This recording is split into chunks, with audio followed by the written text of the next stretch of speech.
everyone, welcome to the show. Today we have an amazing guest, Sarah Clatterbuck. She is one of the most respected engineering leaders in the industry with 30 plus years in tech. Sarah is a former senior director of engineering at Google, where she led teams building large-scale, high-impact products. And before Google, she held senior roles at LinkedIn, Yahoo, and Apple. Beyond her technical leadership, Sarah has been a strong advocate for women in tech, mentorship, and building healthy engineering cultures. Sarah, we're so excited to have you here. Welcome to the show. Thank you. It's nice to finally get a chance to chat with you all. I think we got introduced a while ago, and I've been looking forward to this. And we also excited to talk a little bit more about your career and explore your path. And one of the news you shared recently on LinkedIn is that you are out of office indefinitely. Can you tell us a little bit about what was the driving force and the driving decision to step away from your role at Google? Yeah, it's a great question. And I think something that folks have asked me over the last few months as I've been kind of weaning out. But I think that this is something I've been thinking about for a couple of years. I had thought that the role that I was currently doing would probably be kind of the last in that kind of shape, and that I would do something very different afterwards. And then about 2 years ago, I went to this seminar where we were kind of challenged to design the next phase of our career. And I came forward with this kind of vision where I would take a break and spend substantial time with family in travel and outdoors and getting to know Switzerland. And so basically decided to pull the trigger on that more recently after kind of getting to a good stopping point with my journey at YouTube. Like we had built a really strong business and a really strong team, and I felt like it was okay to step away. Yeah, and it's very interesting to explore that phase of your career. And we in our discussions before, we called it like almost going to or summoning a second mountain. And can you tell us a little bit more about how you're thinking about that second mountain and what kind of space do you need before you actually choose it? Yeah, I think I'm actually leaving the canvas quite blank at this point. So I really want to take the time and space and consider how I want to spend my time going forward. I think I heard it described recently that I'm in the youth of old age. And so I want to make sure I kind of maximize that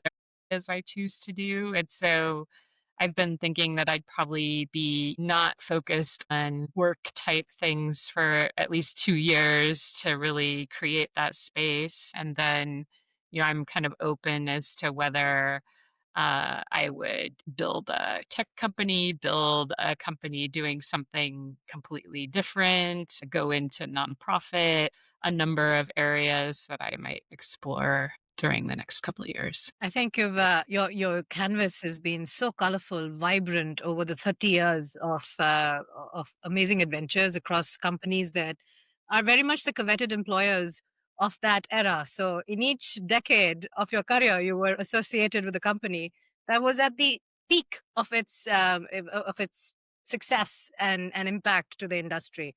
So a very well earned opportunity to wipe the canvas clean and march ahead. Sarah, tell us about that 30-year arc. It's very seldom that you run across people who've done similar things in three very big giants: Yahoo, Google, LinkedIn, and also Apple. I think four. This is a marvelous journey. Tell us a little bit more into your mind as you were navigating this maze. Yeah, I think, early in your career, maybe you're not so self-directed. Maybe you're just kind of trying to establish yourself and establish expertise. And in my case, I was trying to like pay off student loans and get myself out of debt and stuff like that. So I don't know that I had any grand plan at the beginning. I was really kind of just, looking for cool things to work on where I could make an impact and then, earn some money. I think that was those are kind of the three goals at the beginning. And then I'd say the first job I did not, the first two jobs actually, I did not make the decision to leave. I was laid off. So the first company where I had an internship and then worked full time during university. They actually closed their US office around the time I graduated. And then the next tech company I worked for, which was a late stage startup, ended up going public, but then crashing in the dot-com bust.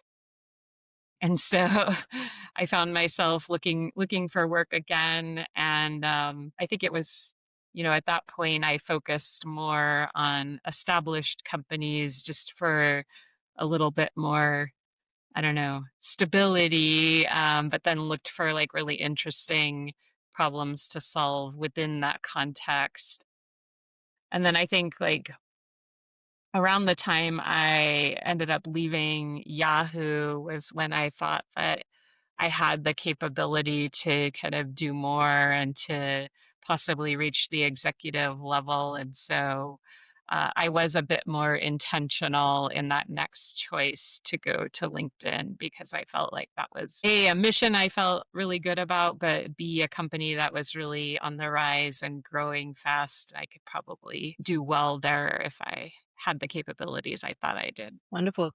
Yeah, you faced the riff era way before any of us did. So, what was your learning as two consecutive uh, experiences with the layoff? How did that shape the future for you?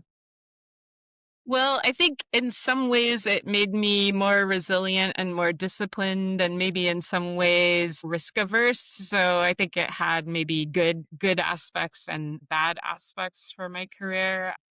I would say, I became very accustomed to living below my means, which, I think that was a good thing and has now enabled me to purchase 2 years of time, think about what I want to do next. So I think that was a good thing. I think I learned to be really scrappy and to figure out how to get into the next opportunity, and that was a good thing. I think that risk aversion was maybe a downside to being in that era because maybe I stayed certain places too long or didn't take enough risk later on in my. Yeah.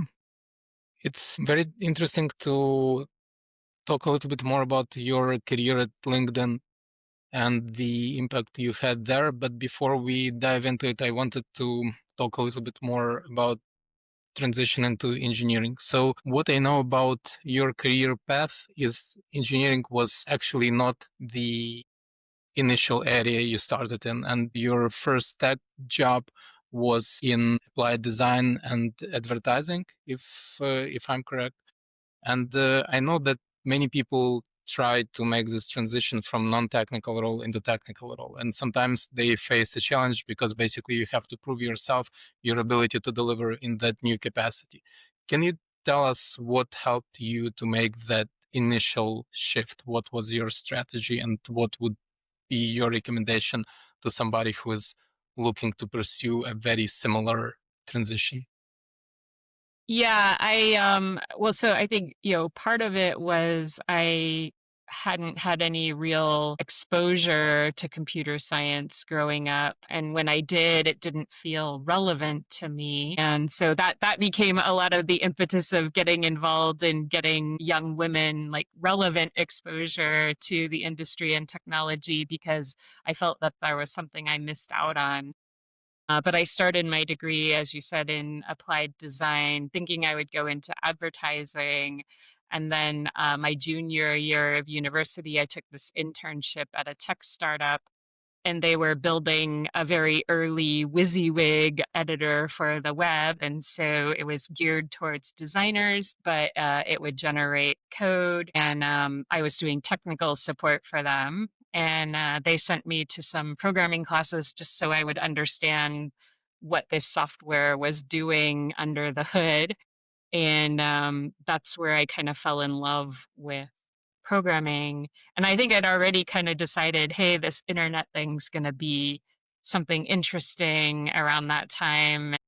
Yeah, I was kind of thinking about getting more that direction, even through the design lens. But then, as I kind of got more interested in programming, I decided to pivot that way. I think I got maybe a little bit lucky in that, the internet was taking off, and everyone wanted a website and nobody knew how to build them. And then, like, suddenly I did know how to build them, and so I could just kind of be scrappy and build for different customers, kind of freelance, and then eventually have enough capability to move into a technical role in a tech company. And then it was kind of the dot-com boom, and so at that point nobody questioned my credentials. They were just kind of like, oh, you're a warm body and you can write code, cool, come on. But I think later, though, I realized that I had, definitely some theory gap that needed filling in. And so I did spend some time going back and doing some foundational courses, and then also did my master's degree while I was working. So I did kind of come at the education later, just to feel more secure in what I was doing. I think your career path is so amazing, and I really want to explore it a little bit more. So you started at LinkedIn as a web developer. Is this correct? Yeah, yeah, we had a very like front end focused engineering team at the time, and that's what I went to do as an individual contributor. Actually, like when I joined LinkedIn, they said, "Well, we don't have any management roles available right now, but come over and we'll see what would happen." And so I went, prepared to do a lot of hands-on work, and then I showed up and they were like, "Oh, here's your first team of 4 and 11 more are coming, in a few weeks." And so my hands-on career at LinkedIn didn't last all that long, but I tried to enjoy it while it lasted.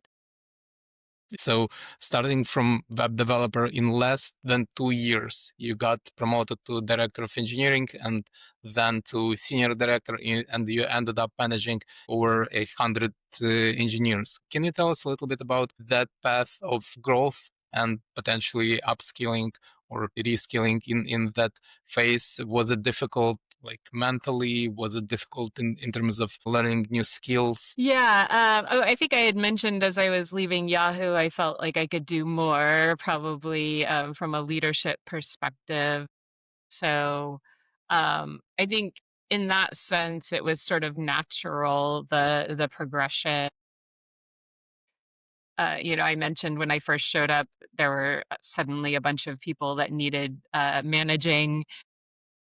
And, the company was growing so quickly, and the amount of folks in the engineering team that had management experience was extremely limited. So a lot of people were sort of, we said battlefield promoted. And so I was one of the few that actually had some experience as a manager. And so I think that naturally allowed me to stand out. And then, I just believed that I could do more. And so, was happy to keep taking on more responsibility. But then, I think where the learning was a lot around managing up, uh, being, having executive presence, being a bit more savvy and navigating kind of difficult corporate dynamics, and all of that. I think expanding the team and expanding kind of technical impact came easier. I think all of those things took a little bit of sharpening, I guess, over the years that I was there. And then at some point it was kind of like, hey, could I do this again in another company? And so you kind of want to like prove it to yourself. I mean, I'd had a couple of different executive roles at LinkedIn, but then I wanted to prove again that I could do it. And so that was Uh, that was part of the next move. That's interesting to hear. I was reading somewhere that in executive circles, when you enter, everybody tells you, oh, you'll have to be juggling 5 balls at a given time, and then five becomes 10 from director to senior director. As you grow, you're juggling those 10 balls, and there are pitchforks coming at you, and some of those pitchforks you can't even see coming. So there's a lot of sabotage, a lot of blind spots that you just don't know. You're just operating in your lane, and you're like, I'm just getting better at juggling the balls. But actually, the game has changed on you. At this point, you have to protect yourself and your team from the attacks that are coming. And usually that side of the job starts to become the draining part. Sarah, was your experience similar? You talked about some of those aspects of the job being more where the sharpening of the edges was required. Thoughts on that? Yeah, I mean, I think one of the things that you have to get really comfortable with that nobody wants to become comfortable with is making hard decisions that are going to be unpopular for at least some part. I mean, if you have 100 people, there's no way you're going to please all of them all the time, right? And so you have to get comfortable with just making decisions that you think are in the best interests of the company first, the team second, self third, then hope that everything kind of works out. But a lot of times when you make those decisions, you take a lot of hits from your team, right? If they don't necessarily agree with you, or from your peers. And so I think those are the kind of more challenging aspects, but you have to be comfortable making unpopular decisions, or you won't survive I'm as an curious executive. if you had any practices, mentors, coaches who helped you in grooming that side of your personality. Yes. So one of the really cool things I think that LinkedIn did early on was kind of recognize that building a leadership team was super important. And so there were a number of executive coaches that were kind of retained by the company, some that worked with the leadership at large, like Fred Kaufman, and then some that were, just coaches for individuals. So I worked with some coaches named Judith and Jim, and they were amazing. And I think that the company recognized up and coming talent, and so even at the sort of senior manager level, assigned certain folks coaches to up level their capabilities. All right. Sarah, you used the word leaning out almost 2 minutes into the podcast. Just recently, Sheryl Sandberg has talked about it, right? The woman who made lean in the buzzword. I mean, we know the phrase from her. She actually went on media and said women are leaning out. And I have been observing that too. I've shared it with the Gore. I think we reach a certain point where the circus is not worth it. This is a pivotal moment. I'm seeing a lot of women taking career breaks and going down the path of saying, well, I just need a couple of years to figure it out and come back with a fresh mind. What do you think is driving this impetus? It's a trend. How do we explain it as engineers? Yeah, I do see the trend. I don't think it's exclusively women, but I don't know, maybe there's something about being a woman of a certain age, and you're kind of like, okay, I'm just going to make my own decisions. I don't care what people think anymore. And so maybe that's like a generational thing going on. I don't know. I don't want to fully like try to debug it, but I also think that there's a growing sense that corporate life could be so much more than it is, and that maybe women didn't design the original corporate life. We broke into it, and maybe we're kind of realizing, hey, we could go and design the thing that we would want it to be, and maybe there's something there. That's inspiring. It's a refreshing thought, definitely to ponder more upon. Similar lines, at some point you decided to intentionally leave Silicon Valley and move to Zurich. But tell me what triggered your move, and how did the Silicon Valley get to you to the point to say, all right, let's go out? Because almost everybody I know in certain age groups is just trying to get into the valley. The number Yeah, of applications for any job in the valley, and you took the reverse move. So tell us more. yeah. Well, the green pastures are a real thing here in Switzerland, but that's not what I made the move for.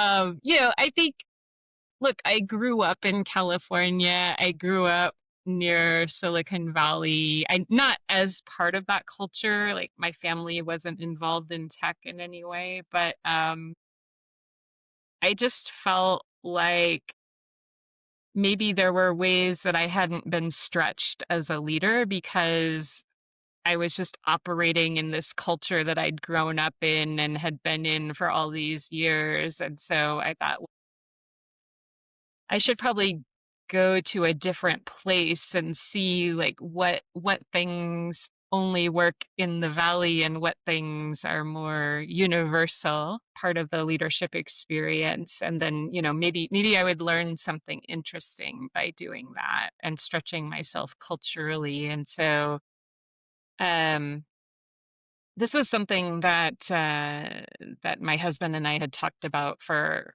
quite a few years. And then, I think it again became this kind of moment of, hey, time is not eternal. And, there was a health scare, and I thought like, okay, if we're gonna do this thing, we should do this thing and not just talk about it. And so I kind of spent a year and a half or so looking for the right role and the right place. I was pretty open on where it would be. Like I was looking in Latin America and Europe, which are, I don't know, adjacent cultures to the US. So maybe not like a too crazy of a shift, but enough to mix things up a bit. After more than 7 years, almost 8 years in Europe, have you ever looked back at your decision? I think it's like one of the best decisions that I've made. I don't regret it at all. Like I think I did met a lot of interesting people that I wouldn't have otherwise met. Yeah, I got to know this beautiful country, and I think I see myself making a home here long term. Mhm. So that's not something that I went into it expecting, but has Yeah. been a really nice outcome. For people who are considering potentially a similar move, and of course, we realize that Google and YouTube is a global company. Have you noticed any differences in terms of leadership approaches, in terms of culture inside the organization after moving from Silicon Valley to Zurich? Like even within the company, are there different subcultures? Yeah, absolutely there are. Um, and you also realize, I don't know, being in a remote office location, I don't want to say remote, but a secondary office is a unique experience.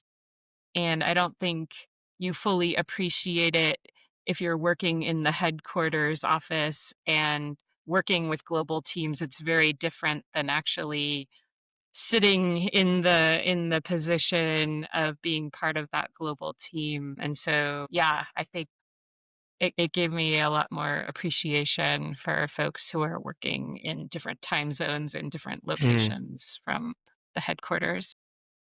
Another very interesting aspect of your work and your transition to Zurich was that you became a site lead during COVID. And it was an interesting era in our lives or in our work life. And it's interesting to explore, and maybe you could share a little bit, how do you build culture when you can't physically be together with people you work with, and what did you learn about building a team and morale in that period when all of us were isolated and remote? Yeah, I think that was a really interesting period. And maybe kind of going back to the earlier part of the conversation, maybe I think it did cause a lot of us to kind of like reassess life and work and how these things maybe blend together or don't optimally. But I would say that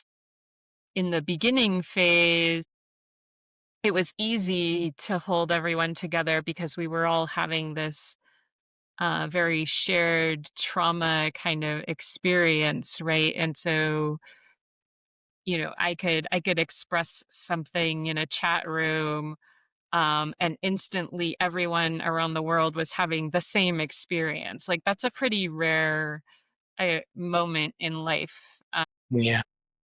And so I don't think that was the hard part. I think the hard part was when we all started having different experiences where some countries were coming back in, some were staying out. It was a mix. And then you had, life starting to open up again. And so I think people kind of during the early phase, work was what they were really focused on. There wasn't much else. It was like work and family, and that was it. And then when things kind of opened back up, people's kind of attention became very separate, and that became challenging to build culture within and consistency within. And so but I like at some point I was really hoping that we wouldn't flip all the way back to the before times, that we would sort of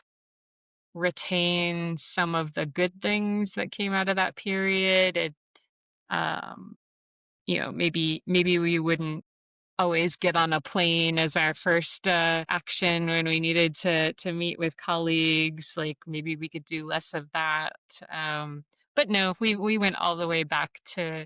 I mean, other than like some flexible working and hybrid working, we pretty much went fully back to the before times. I'd argue, Sarah, that I think we've swung the pendulum in the opposite direction and quite to the extreme at this point. You said you were visiting the valley and you probably caught a pulse of it, but it's across companies, across roles, across levels in the organization, where what I'm sensing is your worth is back to being defined by the number of hours you're in the office and the number of projects you're juggling. And I thought very much similar to your hope that we'd bring in some balance. COVID would bring in some balance to remind people of all of this is going to stop. But here we are swinging the pendulum far right, in my opinion. But yeah, and like even life has gone back to full chaos mode. I mean, not just work, right? All of the social events and travel and everything. There's just so many threads to tease out from what you're talking about. But there is a common theme that I'm observing. One is you love to challenge yourself to learn something new. If you're in Yahoo and you're like, I can do something different, let me try what LinkedIn can offer, right? And you're at LinkedIn and you're like, well, can I repeat this in another company? And there comes Google. Or this is how we practice leadership in the Valley, and what would it look like if you had to do this in Zurich?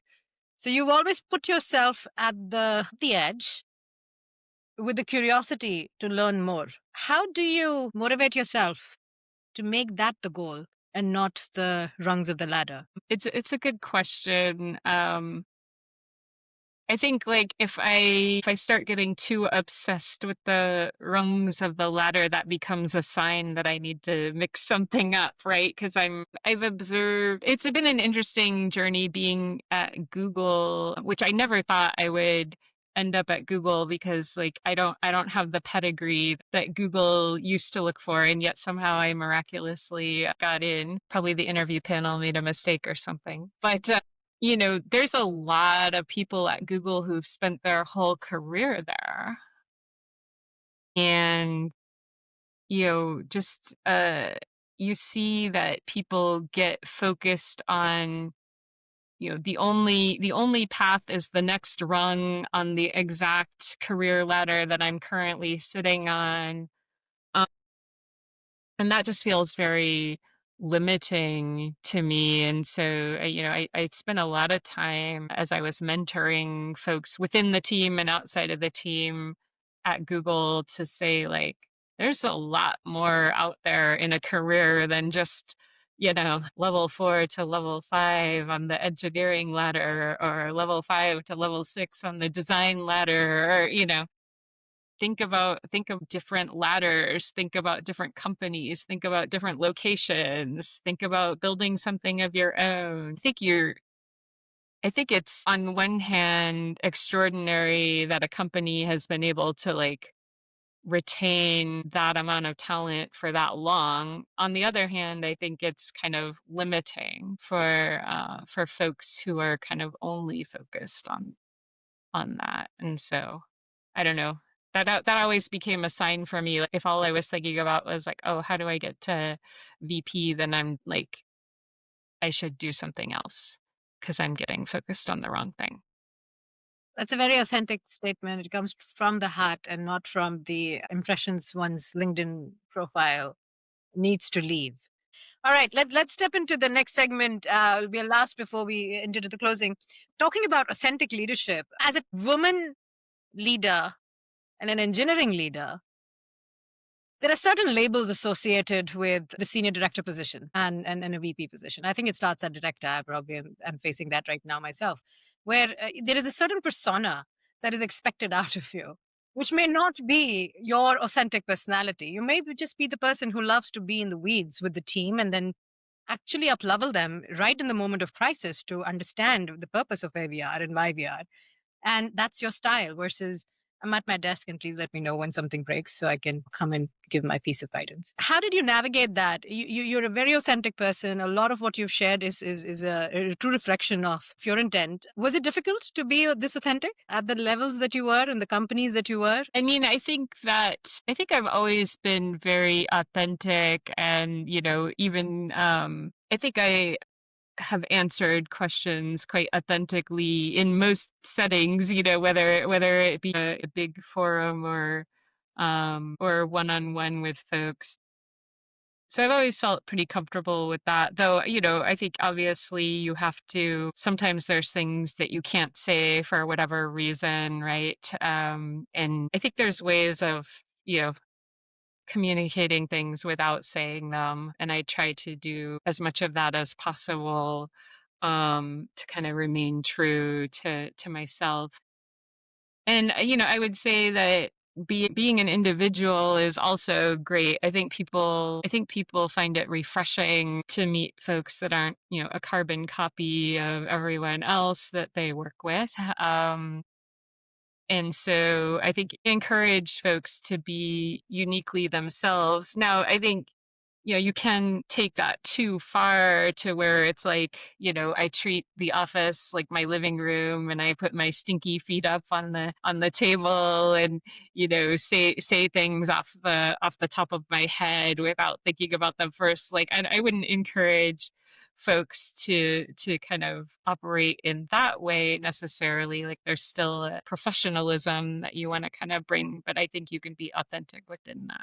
I wanted to double click on the topic of Google bubble and leaving the Google universe. You mentioned people spending their whole career at Google and on LinkedIn. I'm not sure you have the same experience, but on my feed, almost like every day, definitely every week, I see people leaving Google and I see those people spend like 10, 15, sometimes 20, more than 20 years within Google or any other big tech organization. And you mentioned you coached and mentored people to have courage to look outside of that bubble. And now you made a conscious decision to leave that bubble yourself. Can you share with us a little bit how you usually mentor or coach people on leaving that sometimes very comfortable corporate seat and going into an open sea? And has anything changed in your perspective once you made your own move? That's a good question. Look, I don't ever coach anyone to like leave their company necessarily, right? It's more um what I really try to encourage folks to do is not limit their outlook in terms of how they're thinking about their career.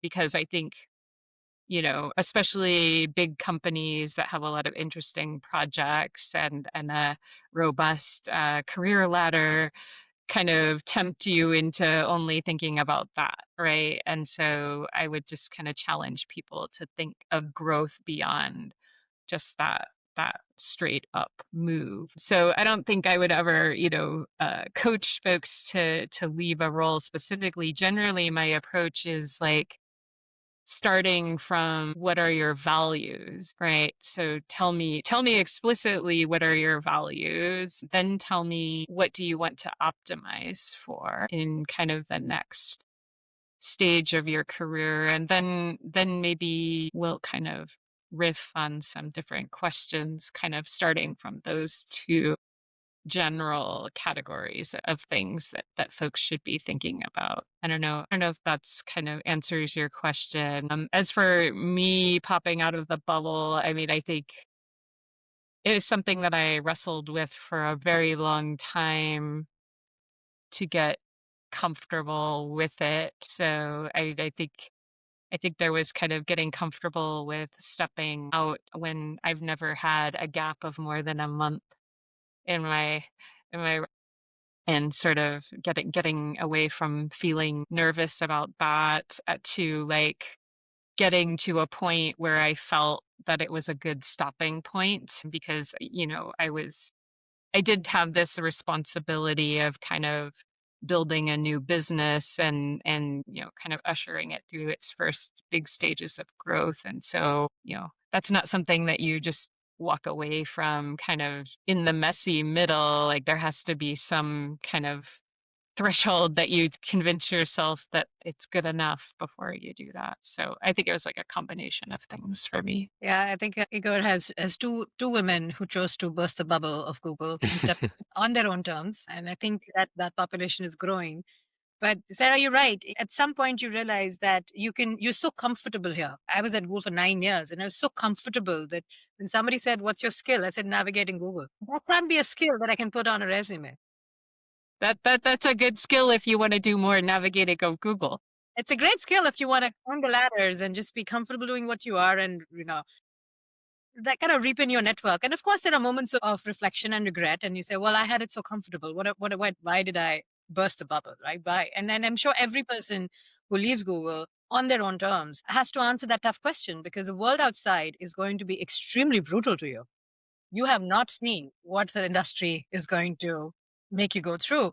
But guess what? The ships are not meant to just anchor in the harbor. You have to get out of the harbor and see what's beyond the horizon.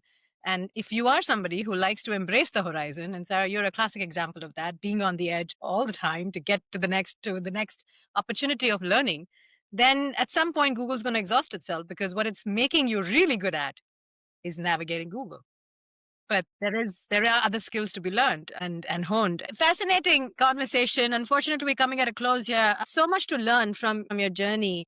And what I really admire about your journey, Sarah, is that you did climb the ladder, but on your terms, with authenticity and with values always leading your way. And your values of curiosity and learning, if I may label some of those, kept you on that path, which helped you grow and helped you make decisions which you can be proud of as you go into this new horizon, which we wish you all the luck. I'm sure greater good will come to the world by Sarah stepping away from the as I like to call it, the rat race, and doing something more meaningful with her time. In the meanwhile, I know you're a Substacker and post occasionally on LinkedIn. Where should our listeners find you if they want to connect with you and learn more from you? Yeah, I would say follow me on LinkedIn or my Substack. It's Jiro de Chatterbox at Substack. And the title is Musings of a Mountain Crazed Techie. So that tells you what I like to do outside of being a techie. All right. Thank you so much for taking the time and talking us through your career, your journey, your values, and just showing us that there are ways to be in the valley or away from the valley and yet make a fantastic career in tech. Thank you so much. Thank you.